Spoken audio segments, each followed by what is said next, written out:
السلام عليكم ورحمة الله وبركاته. فأعوذ بالله من الشيطان الرجيم. بسم الله الرحمن الرحيم. لقد كان لكم في رسول الله أسوة حسنة. صدق الله العلي العظيم. يقولون يحكي البدر في حسن وجهه، وبدر الدجى عن ذلك منحط،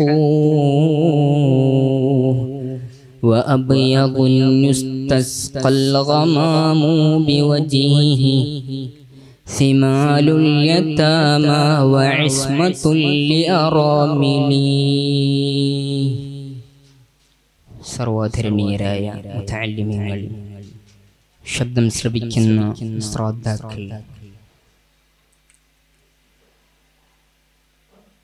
ആത്മീയതയുടെ അന്തസാരങ്ങളിൽ അതിലയിച്ച പ്രഭാപൂരിതമായ പ്രപഞ്ചമാണ് ഹബീബായ സല്ലല്ലാഹു അലൈഹി വസല്ലം. ചരിത്രത്തിൽ നബി സല്ലല്ലാഹു അലൈഹി വസല്ലം തങ്ങളോളം വർണ്ണിക്കപ്പെട്ട ഒരാളും കടന്നുപോയിട്ടില്ല. ഹബീബായ തങ്ങളുടെ താടിരോമങ്ങൾ വരെ സഹാബത്ത് അടയാളപ്പെടുത്തി ചരിത്രത്തിൽ കുറിച്ചു വെച്ചു. അവിടുത്തെ സൗന്ദര്യവും ആകാരഭംഗിയും സ്വഭാവ സൗഷ്ഠവവും വർണ്ണിക്കാൻ മാത്രം വിശുദ്ധമായ ഇസ്ലാമിൽ ഒരു വിജ്ഞാന ശാഖ തന്നെ ഉത്ഭൂതമായി. ശമാഇലുൽ മുഹമ്മദിയ്യ. നബി സല്ലല്ലാഹു അലൈഹി വസല്ലം തങ്ങളെ വർണ്ണിക്കുന്ന ചരിത്രകാരന്മാരെല്ലാം പുഷ്കലമായ രാത്രിയിലെ പൂർണ്ണേന്ദുവിനോട് സാദൃശ്യപ്പെടുത്താതെ അവരുടെ വർണ്ണന അവസാനിപ്പിച്ചിട്ടില്ല. ജനങ്ങൾക്കിടയിൽ ഇരിക്കുമ്പോൾ ഹബീബായ സല്ലല്ലാഹു അലൈഹി വസല്ലം തങ്ങളെയാണ് ഏറ്റവും ഉയർന്നു കാണുക. അലി റളിയല്ലാഹു അൻഹു പറയുന്നത് കാണാം, നബി സല്ലല്ലാഹു അലൈഹി വസല്ലം തങ്ങൾ നീണ്ടവരോ കുറിയവരോ ആയിരുന്നില്ല. ദൃഢമുള്ള മുഷ്ടിയും കാൽപാദങ്ങളും ഉണ്ടായിരുന്നു ഹബീബായ സല്ലല്ലാഹു അലൈഹി വസല്ലം തങ്ങൾക്ക്. മഹദിയായ ബീവി ആയിഷ റളിയല്ലാഹു അൻഹാ ഹബീബായ തങ്ങളെ വർണ്ണിച്ചു പറയുന്നു, ഇദാ സുറക അന്ന വജ്ഹഹു മിർആത്തുൻ തലലഉ. അവിടുന്ന് സന്തോഷിച്ചാൽ മുഖം മുത്തുപോലെ തിളങ്ങും. വഇദാ ഗളിബ തലവന വജ്ഹഹു വഹ്മറത് ഐനാ. ദേഷ്യം വന്നാലോ മുഖം വിവർണമാകും, കണ്ണ് ചുവന്നു തുടുക്കും. ഹോ എന്തൊരു മനോഹരമാണ് അവിടുത്തെ പറയാൻ, ഹോ എന്തൊരഴകാണ്, എന്തൊരു കാന്തിയാണ് അവിടുത്തെ കേൾക്കാൻ. ഇമാം സുയൂത്തി റഹ്മഹുല്ലാഹ് അവിടുത്തെ ഖസായിസുൽ കുബ്രയിൽ പറഞ്ഞില്ലേ, നബി സല്ലല്ലാഹു അലൈഹി വസല്ലം തങ്ങൾക്ക് മുന്നിലേക്ക് കാണുന്നത് പോലെ പിന്നിലേക്കും കാഴ്ചയുണ്ട്. പൊലിമയുള്ള പകലിൽ കാണുന്നത് പോലെ രാത്രിയുടെ തമസ്സിലും ഹബീബായ തങ്ങൾക്ക് കാഴ്ചയുണ്ട്. കാന റസൂലുള്ളാഹി സല്ലല്ലാഹു അലൈഹി വസല്ലം അസ്വദൽ ഹദഖ. അവിടുത്തെ കണ്ണിമകൾ കറുകറുത്തതായിരുന്നു. ഒരാൾക്കും ഒരു ന്യൂനതയും കണ്ടുപിടിക്കാൻ കഴിയാത്ത ഒരു പഴുതുപോലും അവിടുത്തെ കണ്ണിന്റെ ആകാര സംവിധാനത്തിൽ എവിടെയും കാണാൻ കഴിഞ്ഞില്ല. എന്നു മാത്രമല്ല, ആരാലും സ്തുതിക്കപ്പെടാൻ അലങ്കാരപൂർണമായിരുന്നു അവിടുത്തെ കണ്ണിമകൾ. അതേ ബുഖാരി ഇമാം റിപ്പോർട്ട് ചെയ്യുന്ന ഹദീസിൽ കാണാം, മഹാനായ ബറാഉ ബിൻ ആസിബ് റളിയല്ലാഹു അൻഹു പറയുന്നു, മാ മസിസ്തു ദീബാജം വലാ ഹരീറാ വമാ സമിഅതു അഹദൻ അഹ്സന സൗതൻ മിൻഹു. മുത്തുനബി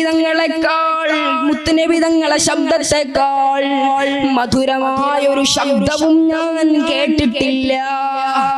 ചരിത്രത്തിലെ പ്രഭാഷകന്മാരിൽ ഹബീബായ തങ്ങളെക്കാൾ വശ്യമായ വചനപ്രയോഗവും നടത്തിയ ഒരാളെയും ദർശിക്കാൻ കഴിയില്ല.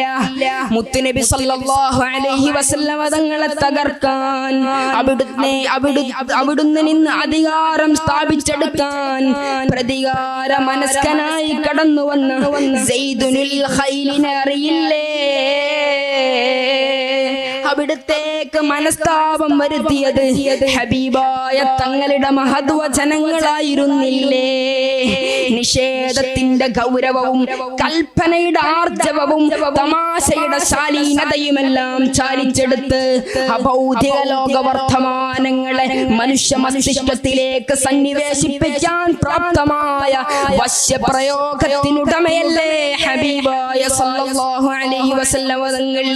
ശത്രുക്കൾ പോലും അംഗീകരിക്കുന്ന വചനപ്രസാദമല്ലേ അവിടുത്തെ കരങ്ങളോ? മഹാനായ അബൂ ജുഹൈഫ തങ്ങൾ പറയുന്നു, മുത്തുനബി തങ്ങൾ ഹജറ എന്ന നാട്ടിലൂടെ ബത്ഹായിലേക്ക് യാത്ര പോകുന്നു. ജനങ്ങളെല്ലാം ഓടിച്ചെന്ന് മുത്തുനബി തങ്ങളെ കരങ്ങൾ പിടിച്ചിങ്ങനെ സ്പർശിച്ച് ഉമ്മ കൊടുക്കുകയാണ്.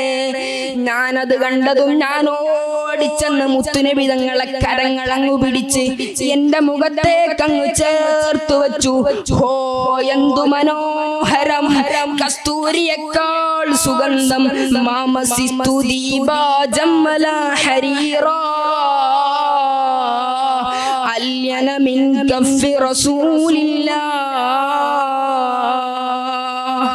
അനസ് റളിയല്ലാഹു അൻഹുവിന്റെ വാക്കുകൾ എത്ര സുന്ദരമാണ്! അതാണ് ഫർഷ് കോ മഹർ കെ ഇസാസ് ജിസ്കെ ഖദം. മുത്തുനബി തങ്ങളെ കാൽപാദങ്ങളെ കുറിച്ച് കവികളെല്ലാം പാടുന്നു. നല്ല ഉറപ്പുള്ള കാൽപാദങ്ങൾ. മഹാനായ അനസ് റളിയല്ലാഹു അൻഹു പറയുന്നു, കാന റസൂലുള്ളാഹി സ്വല്ലല്ലാഹു അലൈഹി വസല്ലം ശത്നൽ ഖദമൈൻ. അവിടുത്തെ വിശാലമായ കാൽപാദങ്ങളായിരുന്നു അവിടുത്തേക്ക് ഞങ്ങൾ കണ്ട് അത്ഭുതപ്പെട്ടു പോയി. നല്ല അസ്ഥിബലമുള്ളതും വടിവത്തതുമായ പാദുകങ്ങൾ എന്തൊരു മനോഹരമാണ്! അവിടുത്തെ താടി മുതൽ നെഞ്ചുവരെ നീണ്ടു നിൽക്കുന്ന താടിരോമങ്ങൾ. ഫഖൻ നബീന ഫീ ഖൽഖിൻ വഫീ ഖുലുഖി. സ്വഭാവത്തിലോ അവിടുത്തെ സൃഷ്ടിപ്പിലോ മുത്തുനബി തങ്ങളെക്കാൾ അതിജയിക്കാൻ ആർക്കാണ് ലോകത്ത് കഴിഞ്ഞത്? ഇല്ല, ഇല്ല. നബി തങ്ങളെ വസ്ത്രധാരണം എങ്ങനെ? വലതുഭാഗത്ത് നിന്നാണ് നബി സല്ലല്ലാഹു അലൈഹി വസല്ലം തങ്ങൾ ഖമീസ് ധരിച്ചിരുന്നത്. വെള്ള വസ്ത്രമായിരുന്നു കൂടുതലും അവിടുന്ന് ധരിച്ചിരുന്നത്. തലപ്പാവ് മുത്തുനബി തങ്ങൾ ധരിക്കാറുണ്ട്. അത് എപ്പോഴും മുത്തുനബി തങ്ങൾ സാധാരണ ധരിക്കുന്ന തലപ്പാവില്ലെങ്കിൽ ഒരു മുണ്ട് ഉണ്ടെങ്കിലും മുത്തുനബി തങ്ങൾ തലപ്പാവ് ധരിക്കാറുണ്ടായിരുന്നു. മുത്തുനബി തങ്ങൾ അവിടുത്തെ വലതുകൈയിന്റെ ചെറുവിരലിൽ മോതിരം ധരിക്കാറുണ്ട്.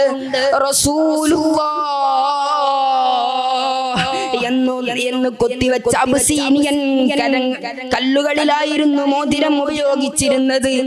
മഹദിയായ ബീവി ആയിഷ റളിയല്ലാഹു അൻഹ പറയുന്നു, തബറാനി റിപ്പോർട്ട് ചെയ്യുന്നു, മുത്തുനബി തങ്ങളെ ജീവിതത്തിൽ 4 വസ്തുക്കൾ ഇങ്ങനെ എപ്പോഴും കൊണ്ട് നടക്കും. യാത്രയിലും ഉറക്കത്തിലും ഉണ്ടാകും. എല്ലാ സന്ദർഭത്തിലും മുത്തുനബി തങ്ങളെ കയ്യിലതുണ്ടാകും. 1 കണ്ണാടിയാണ്, 2 ചീർപ്പ്, 3 എണ്ണ, 4 ബ്രഷ്. ഇതില്ലാത്ത സന്ദർഭമില്ല. كان رسول الله صلى الله عليه وسلم أحسن الناس وجها وأحسنهم خلقا. സ്വഭാവ സൗഷ്ഠവത്തിൽ അവിടുത്തെ എല്ലാവിധ ശാലീനതയും ചാർത്തി വെച്ച മുഖഭാവം എല്ലാം കണ്ട് ചരിത്രകാരന്മാർ അത്ഭുതപ്പെട്ടില്ലേ? വകാന സല്ലല്ലാഹു അലൈഹി വസല്ലം അജ്വദുൻ നാസ് വകാന അശ്ജഉൻ നാസ്.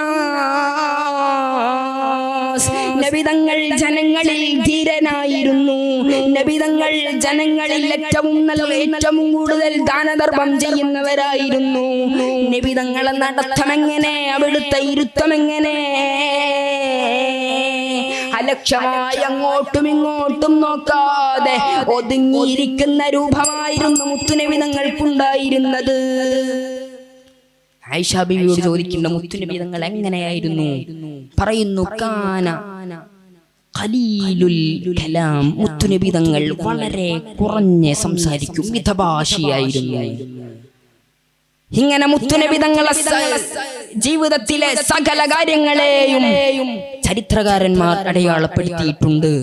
ആ തങ്ങളെ ഹൃദയത്തോട് ചേർത്തു വെച്ച് മദീനയെ പ്രണയിച്ച് അവിടുത്തെ ജീവിതത്തെ സസൂക്ഷ്മം നിരീക്ഷിച്ചുകൊണ്ട് നമ്മുടെ ജീവിതത്തിൽ അനുധാവനം ചെയ്യാൻ അല്ലാഹു സുബ്ഹാനഹു വ തആല തൗഫീഖ് നൽകുമാറാകട്ടെ എന്ന് മാത്രം ഓർമ്മപ്പെടുത്തി ദുആ വസിയത്തോടെ നിർത്തുന്നു.